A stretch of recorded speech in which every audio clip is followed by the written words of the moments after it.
Building a portfolio with Fidelity Basket Portfolios is kind of like making a sandwich.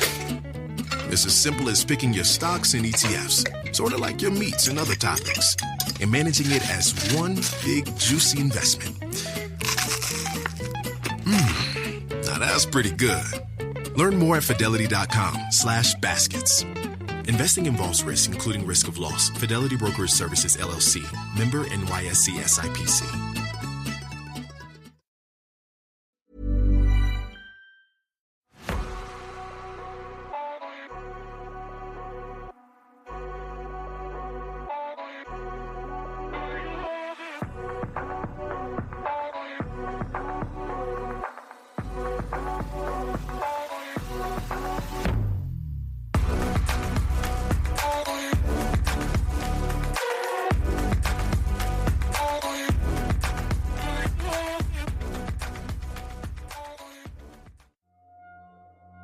Hello, I'm Sarah, and welcome to the Whispering Woods listener and Reddit story episode. I've got 4 stories to share today. 1 is from a listener, and the other 3 are from Reddit. If you've got a story you'd like to email to us so we can share on the show, the email address is thewhisperingwoodspodcast@gmail.com. Right, so the first story has been sent in by a listener, Brooke. Thanks so much for sending your story in, Brooke. I really hope that you enjoy this retelling. My name is Brooke, and I have a story to tell about Bloody Mary. I'll admit, I was a little bit of a skeptic about the paranormal before I experienced this, but it definitely made a believer out of me. My best friend's mum has always cleaned the church we attended. I no longer attend this church. This story happened around 15 years ago. But anyway, we would always go with her and goof off when she cleaned, like 2 17-year-olds do. Don't judge us, but we decided to try Bloody Mary in the bathroom mirrors. Yes, in a church. Like I said, don't judge me. At first, we just stood there and turned off the lights and said, "Bloody Mary, Bloody Mary, Bloody Mary." I turned the light back on and checked my friend's back, and sure enough, she had scratch marks down it. I didn't have any, so I figured she'd done it herself, since she's always been kind of flexible. But she swore up and down she didn't do anything. Of course I didn't believe her, because, like I said, I was a skeptic and there had to be some reasonable explanation. So we waited for them to fade, and we did it again. This time, I made us hold hands so I'd know for sure she didn't do it if it happened again. So again, we chanted, "Bloody Mary, Bloody Mary, Bloody Mary." The lights were turned back on, and she checked my back. Nothing. I checked hers, and sure enough, there were scratch marks again. Redder this time. My heart started beating quicker, because I knew she couldn't have done it this time. We bolted out that bathroom so fast. Something was definitely with us. Bloody Mary, or maybe something more sinister. So creepy. And Brooke, of all places, a church. I must admit, it's the kind of thing I would have done when I was like 17 as well. You'll notice as well, because we've done a full episode on Bloody Mary in the past, and I wouldn't say it 3 times, but I actually did. But I have to admit, because where the microphone's set up, it is sort of opposite a mirror, and I made sure I closed my eyes so I couldn't see the mirror. But amazing story, and thank you so much again, Brooke, for sending that in. And our next story is written by List Strong. Thanks so much for letting us share your story. Okay, I have a pretty interesting story. Please note, when this happened, I would have probably been about 19. I'm from Australia, and I used to work at a 24/7 rural petrol station in a small town called Barham. It's on the Murray River, and if you don't know, there are quite a lot of spooky stories around the river. If you ask any local, they will have a story to tell. Anyway, when I started the job, I was told not to mind the shadows that you may see get picked up on the security cameras. As these cameras were constantly recording, you could watch the cameras on a small TV behind the counter. My boss said that they'd come and go around the petrol pumps, and sometimes the lights would go out over the pumps. He said to ignore it, and if you want, you can stay in the back room until a customer walks in. When I asked why, what are they, in the most Aussie way possible, he goes, "Because they aren't customers, they aren't your friends, and stuff happens if you acknowledge them." With this, I started my first graveyard shift. Lucky for me, they had put someone else on the shift with me, because I was new. But that didn't prepare me for that night. It got to about 2 a.m. in the morning before things started to get weird. Every now and then, the fridge lights would flicker, or the radio would go in and out static. But what was truly unsettling was watching this figure on the cameras going back and forth just on the edge where the overhead lights for the pump stopped, and beyond just being pitch black road. The other worker, his name Tony, could also see it and seemed to try to ignore it. It felt like he was trying to not seem spooked for my sake. Bless you, Tony. What was strange was that when car headlights shone onto the road where the figure was pacing, it just vanished, confirming that it wasn't physical. When the owner of the car finished filling up and came to the counter to pay, I tried my hardest not to look like I'd just seen a ghost. But what the man said to me next just tipped me over that night. He said, "Just had my first experience of a ghost car. I see his taillights and then suddenly gone. Creepy stuff out in the bush tonight." The understatement of the year. Needless to say, I'm not ashamed to admit that I quit that job after 4 days, as I couldn't bring myself to work another night shift at that place. And still, to this day, I don't know how anyone could. It was a wild experience.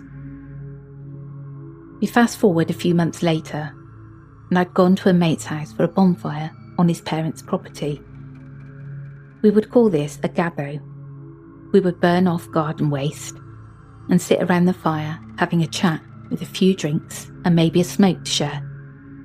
It was always very chill. It was mid-July, so it was quite a cold night. Now, this is a small town, so it's not uncommon to know everyone, especially teenagers. So it was no surprise to see Tony from the petrol station at the gatho. I knew I had to pick this guy's brains for some context of what happened that night. As soon as I sat down to chat with him, we got to talking. I remember him saying, "You know, you got out of that place at the right time." I asked him why that was. Did something happen? He then said, "One of them managed to speak. I saw the shadow pacing, but then it started to call my name." I remember at this point that poor Tony looked really uncomfortable, and I remember his eyes getting teary when he said, "It sounded like my mum. She passed away when I was like 12. He struggled so hard to get the next part out. "It showed up every night after that, using the same voice, asking me to come outside. I quit about 2 weeks after you did because of that, and I still can't get the voice out of my head. It sounded like my mum, but it was way too sinister." When he said that last part, I felt that chill you get in your butt cheeks. The kind that you know what you're being told is legit. Even if this wasn't a paranormal encounter, whatever Tony did hear or see really got him.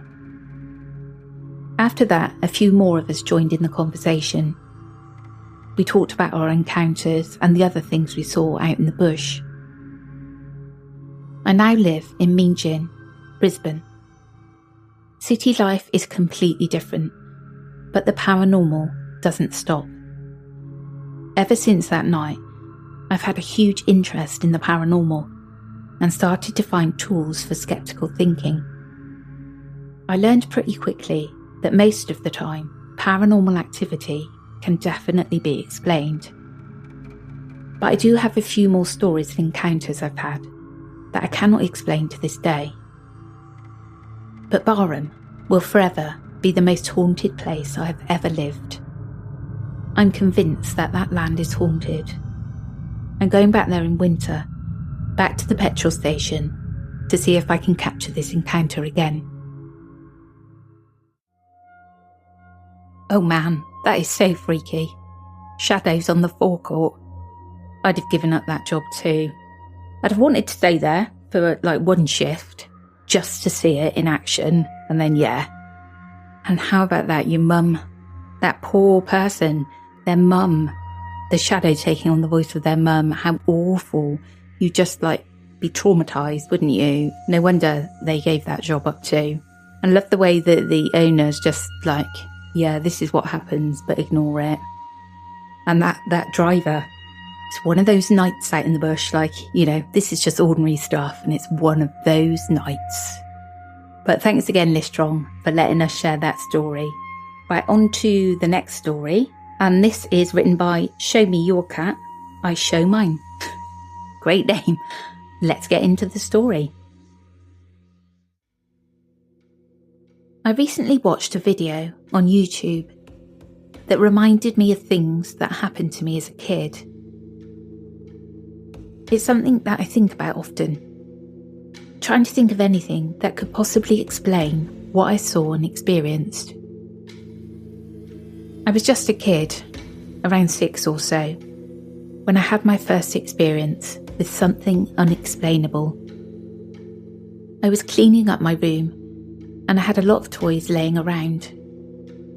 I remember I had a pair of plastic handcuffs that were laying on the ground, and I was walking towards them to pick them up, when all of a sudden, they sort of just jumped at me, like someone had picked one of the cuffs and just kind of tossed them a little bit, almost like a frog would jump. It was extremely bizarre, and I can still remember it because I had no idea how it happened. Nothing else was touching it, nothing. I still think about that a lot.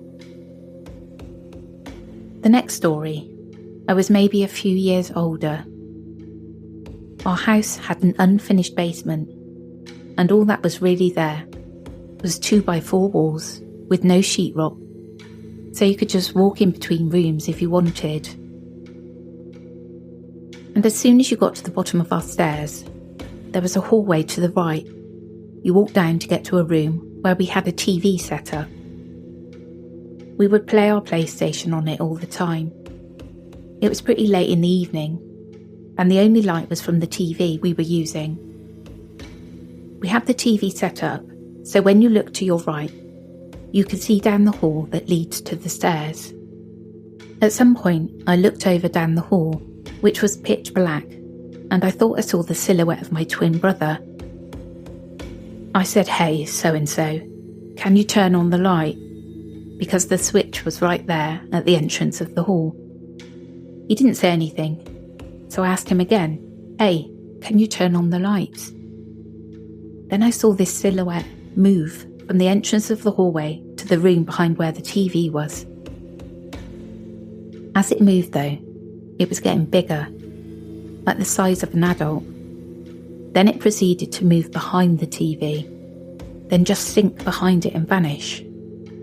I freaked out, as did my older brother, and we booked it upstairs to find my twin brother with my mum. Some years later, we had a PC set up down there as well. I remember one night my brother running upstairs to find me, asking if I was just down there, because while he was on the computer, he heard something breathing behind him. I can't say how true it was, because it wasn't really my experience, but I believe he probably did hear something. Another time, I went down the stairs and took a right to take the walk down the hallway. As soon as I turned to look down the dark hallway, there were what appeared to be a pair of glowing eyes that looked like they'd just opened up. I remember the feeling of pure dread, and it almost made me vomit of how scary that was. I immediately booked it up the stairs. Now, when I was younger, I would sleepwalk a lot. Not sure why. I certainly don't do it nowadays. But I would sleepwalk, and I would wake up down in the basement every time. It was very creepy. And when I got older, I thought maybe it was all in my head. Things did die down a bit when I was in my teenage years. But when I was 18, I had another experience I can't really explain. I was sitting in my dining room one evening, and I was by myself just on the family computer we had set up there. It was near the stairwell that led to the basement, when all of a sudden I started hearing voices. Voices that sounded like they were coming from the basement. I really had to question myself if it was just in my head. Am I hearing this right? So I got closer to the stairwell, and I was certain it was coming from down there. It went on for about half an hour before it stopped. I couldn't make out any words. Just sounded like someone was whispering things that I couldn't make out. It was very weird. We moved out very shortly after that, and I haven't experienced anything paranormal since. I'm 100% convinced my childhood home was haunted. We've had another story really similar to this, with like the shadow person being seen in the reflection of the TV. So creepy. It sounds like a double, like a doppelganger, twin brother. I'm also 100% convinced that your house was haunted too. And thanks again for letting us share that story. Show me your cat, I show mine. Right, let's get straight into our final story. And this story was written by Traditional Good 243. Thanks so much for letting us share your story. Long-time reader of this page. I've had quite a few strange occurrences, but this one house I lived in, there were a lot. I lived with 3 friends, all in our early 20s. The house would have been built 1900s or earlier. My room, I would sleep terribly.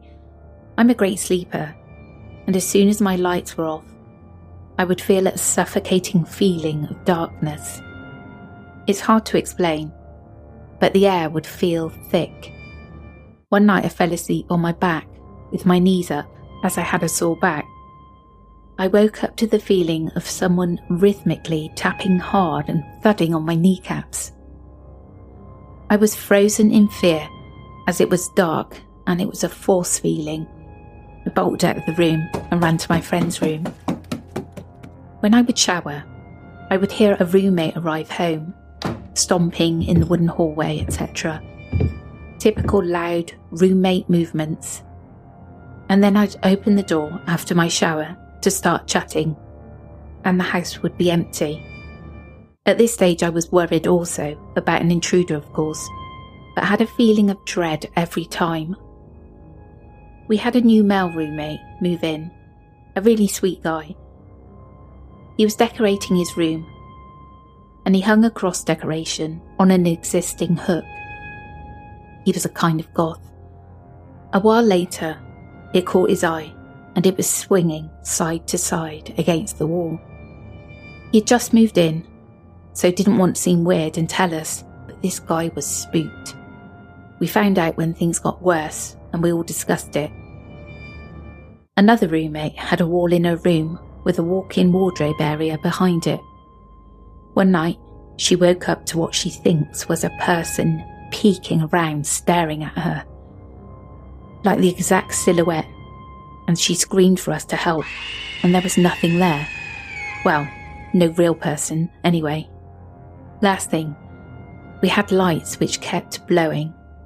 We asked our electrician friend to come check the attic space, as it was an old house and could have been anything. He went up there while we were all at work. Apparently, he had his torch up there, as it was kind of dark, and he shone it on a big framed painting. He got a fright and went to look closer, and it disappeared. Like he searched the whole perimeter of the space, and this giant painting was gone. He got such a bad feeling over him that he almost fell out of the manhole, trying to scramble out. Anyway, that's all. We all still talk about it at times, but obviously moved out ASAP. Sometimes I drive by that house and still get a shiver. Such bad energy. Hi, this is Kim and Penn Holderness from the Laugh Lines podcast. Boost Mobile offers the same nationwide coverage, network speed, and service consumers are used to, but at more affordable prices. Why pay more if you don't have to? Boost Mobile offering reliable nationwide coverage backed by a 30-day money-back guarantee. Love your service or get your money back, no questions asked. While other carriers blow millions on Super Bowl ads, we put that money to work for you, delivering reliable 99% nationwide coverage at affordable prices. Start saving on wireless today with Boost Mobile's unlimited plans starting at just $25 a month. The Boost Mobile network, together with their roaming partners, cover 99% of the U.S. population. 5G speeds not available in all areas. Visit your nearest Boost Mobile store or find us online at boostmobile.com. Customers who cancel within 30 days of activation will have Boost service fees refunded. Activation fees, if applicable, and phone payments will not be refunded.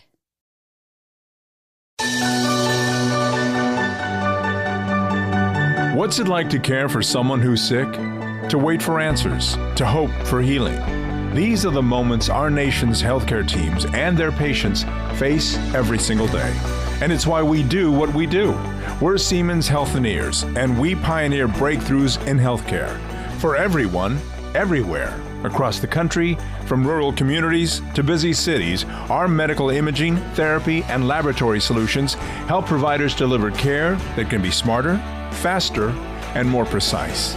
With more than 17,000 employees across the United States, we're driving innovations that support healthcare teams, strengthen systems, and truly change people's lives. Because for us, it's about more than technology, more than innovation. It's a promise, built for generations. Siemens Healthineers.